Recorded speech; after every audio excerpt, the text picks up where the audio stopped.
AP మహిళా శిశు గిరిజన సంక్షేమ శాఖ మంత్రిగా గుమ్మడి సంధ్యారాణి సెక్రటేరియట్లో బాధ్యతలు స్వీకరించారు.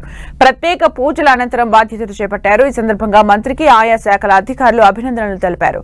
తనపై నమ్మకంతో మంత్రిగా అవకాశం ఇచ్చిన చంద్రబాబుకు కృతజ్ఞతలు తెలిపారు. ఎలాంటి పక్షపాతం లేకుండా తన బాధ్యతల్ని సక్రమంగా నిర్వహిస్తానని తెలిపారు.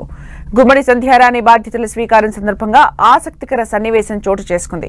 తన ఛాంబర్లో సీఎం చంద్రబాబు ఫోటో పక్కనే ఉప ముఖ్యమంత్రి పవన్ కళ్యాణ్ ఫోటో కూడా పెట్టారు అధికారులు. పవన్ కళ్యాణ్ ఫోటో పెట్టడంపై సర్వత్రా చర్చ జరుగుతోంది. గతంలో ఎన్నడూ లేని సాంప్రదాయానికి గుమ్మడి సంధ్యారాణి తెరతీశారు.